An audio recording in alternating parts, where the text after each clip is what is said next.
I'll be back tomorrow. Get the hot water ready in the bath. This is what my husband, who disappeared 3 years ago, told me when he called me for the first time in a long time. Without warning, he left me the divorce papers and disappeared with his mistress. How much do you think I was hurt that day 3 years ago? I can't believe the nerve of my husband to contact me with impunity. But I am different from that time. I get it. Stifling my anger, I calmly replied and hung up the phone. I can't wait to see what my husband will look like when he gets home. I hope he'll feel the same way I did then. Suck it up. I am Mary, 30 years old, and I have an office job. I met my husband Dean through a social networking site. It all started when I found out on there that Dean was hosting a meetup for fans of my favorite band, and I contacted him. The band was not that famous, and all the people around me had never even heard of them. I had always attended gigs alone and had been looking for someone to talk to. The place where the meetup was to be held was close to my house, so I contacted him on the spur of the moment. Dean returned my message very politely and even gave me directions to the location of the meetup. Dean, the moderator on the day of the meetup, was attentive to all participants and kept the place lively. I was also nervous to attend the event, but thanks to Dean, I was able to enjoy talking with many people. I parted ways at the station with the people I met that day, and we are still good friends. But at the time, Dean and I were the only ones who took the same direction of the train. As we talked, it became clear that Dean was the same age as me, and we had a lot in common. Not only in terms of bands we liked, but also in terms of the music and radio we usually listened to, and the conversation became quite lively. I had never met anyone with such good taste, and I think I was already in love with Dean from this point on. We agreed to meet at the next gig, and I got off the train first as we arrived at the nearest station. I went home and messaged Dean to thank him, and he politely replied again. After that, we had endless conversations and sent messages to each other every day. I had been looking forward to Dean's reply for some time. A month later at a concert, Dean confessed his feelings to me and we decided to go out.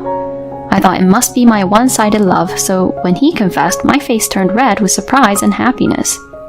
Dean was laughing at me. Every day that I was dating Dean was nothing but happiness. Dean is a very considerate person who would never say anything that would hurt me. I can't tell you how many times he made me cry with surprises because his first priority was to make me happy. I also felt I could do anything for Dean. After a year of dating, we decided to get married, and his proposal came as a surprise. While dining at a restaurant, he suddenly handed me a large bouquet of flowers. And when I accepted the proposal, our mutual friends appeared from the back to congratulate me. I was so happy, I couldn't stop crying.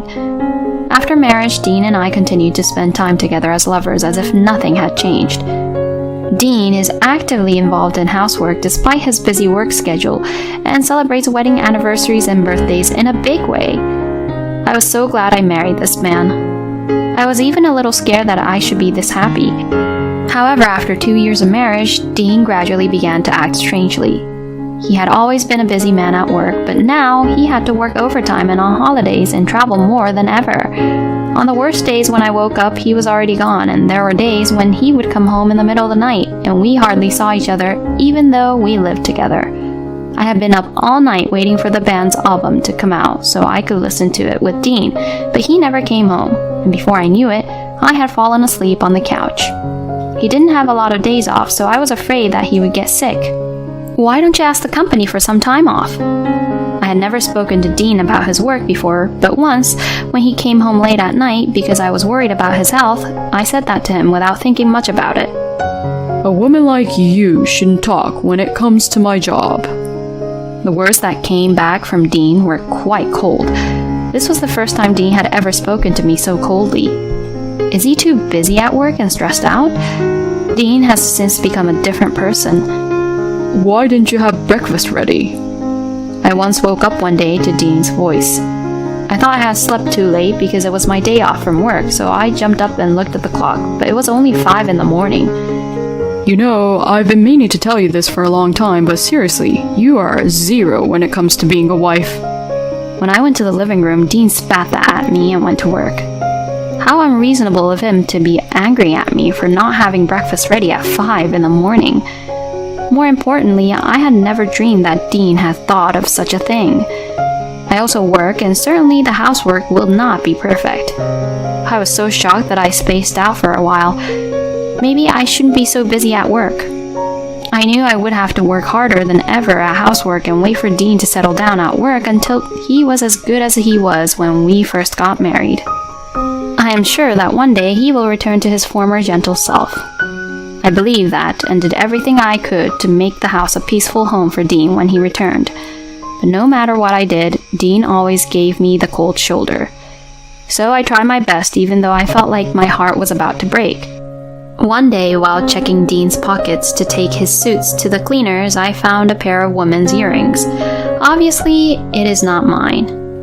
The moment I saw the earrings, I was convinced that all of Dean's previous actions had been a lie. He's not busy at work, he's meeting with his affair partner. That's why he's not at home at all.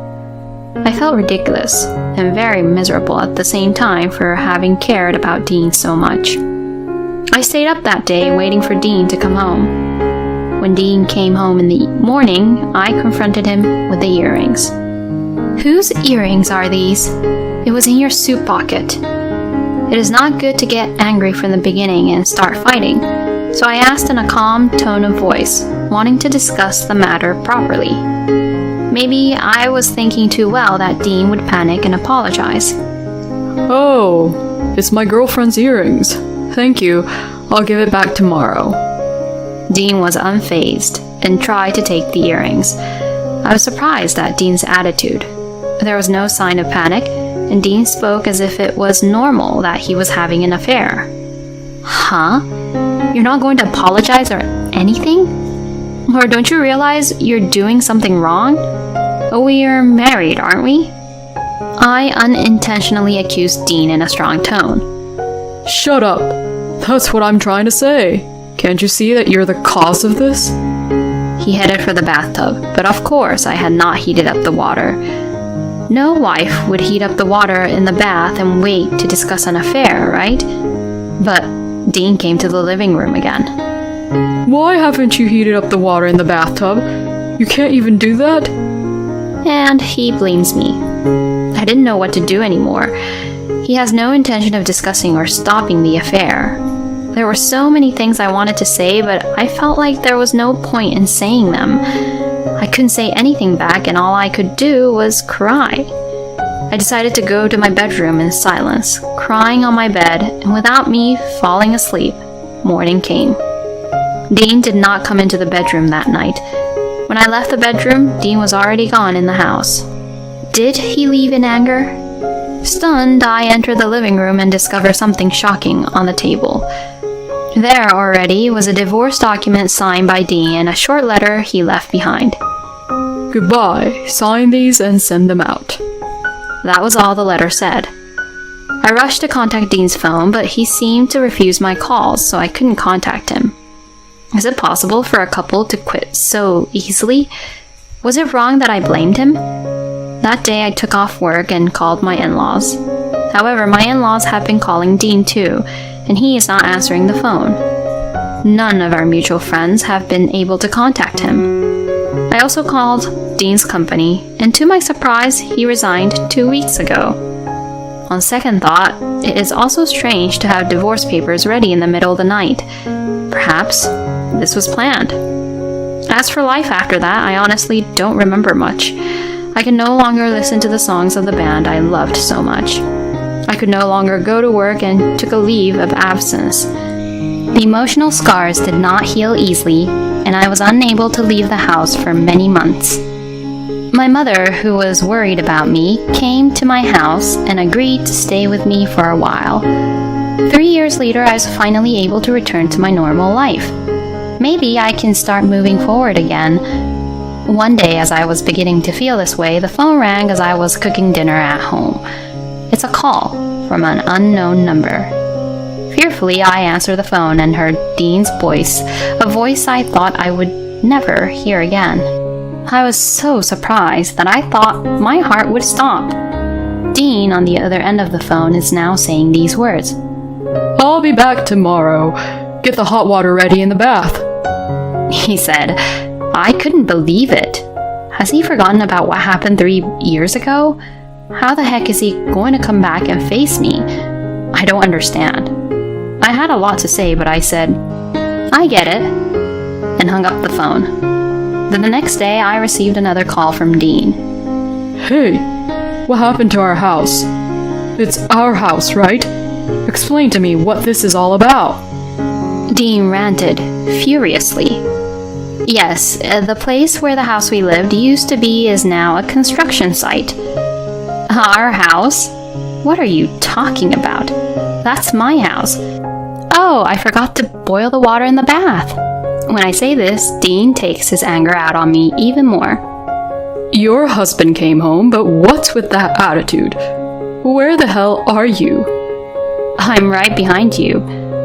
Also, you're not my husband, you're my ex-husband. Dean turned around and there stood me, my in-laws, and my lawyer. Dean panics as he sees us and loses his grip on the phone. Why the hell are Mom and Dad here? As Dean tried to run away while saying this, my in-laws and lawyer surrounded Dean. Mr. Anders, we need to talk to you, so let's have this discussion at the office. The lawyer said. My in-laws gripped Dean's arm gingerly and started walking. Dean was flailing around, resisting the whole time. Hey, Mary, what does this mean?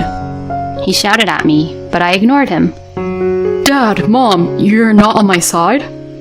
But my in-laws only looked at Dean with cold eyes. I'm sure they have a lot to say, but they must be holding back until they get to the office. We walked about 5 minutes to the lawyer's office and sat Dean down. Here are the documents regarding alimony. The lawyer spoke matter-of-factly about the fees. I ain't got the money to pay for this crap. Dean quickly tore up the papers, but soon the lawyer brought out some extra copies on his desk. I guess he had prepared several copies in anticipation of this happening. You should pay alimony to Mary for cheating on her and causing her emotional distress. Mary's heartbreak cannot be mended with money, but it's the least you can do. The lawyer said, glaring at Dean. Don't be silly. We'll just go back to our lives again. What happened to the house in the first place? Dean ignores the lawyer's words and turns to me and my in-laws to ask. The house is mine. Did you forget all that after 3 years? I don't want the house I spent time in with you anymore, so I've decided to tear it down and turn it into a parking lot. The house where I spent time with Dean originally belonged to my parents, who had acquired the entire lot. My parents gave it to my husband and I, but it was in my name. Dean was kind to me at that time. You got it from your parents, so it should be in your name. But I guess he doesn't remember that anymore. I don't remember that. If you're going to turn it into a parking lot, you're going to split some of that revenue with me, right? Dean makes demands that make no sense. Hey, Dean, how long are you going to be so boring? What you did is unforgivable. You're 30 years old, and you aren't even aware of that. You're really a good-for-nothing kind of guy. You don't consider me your son anymore? All you can do is pay the alimony, right? Get on with it and sign the papers. We're cutting you off from us as of today. My father-in-law passed down judgment on Dean. Next to me, my mother-in-law is sobbing heavily. Your father is right. The only way left for you is to pay your alimony and be gone from our sight. As I said that, he replied, I'm sure you were a little glad for me to be back, even though you were lonely and alone. Mary, you don't have to be so tough. Dean said with sarcasm, but I laughed. Huh? No one here is lonely or happy at all. I never wanted to see your face again for the rest of my life. I'd be glad if I could get you to pay me alimony, though, I said. And now, Dean was crying. Don't say that. Mary, I'm sorry. Let's start over again, he said. I was dismayed to see Dean. Don't be silly. There's no way I'm going to start over. Back then, you served me those divorce papers right then and there. And besides, I'm already remarried. As I say that, I'm her husband, Jude. my lawyer introduced himself. When Dean disappeared, I was too depressed to do anything. It was the friends I met at the meetup where I met Dean who helped me at that time. They came to my house every day and listened to me.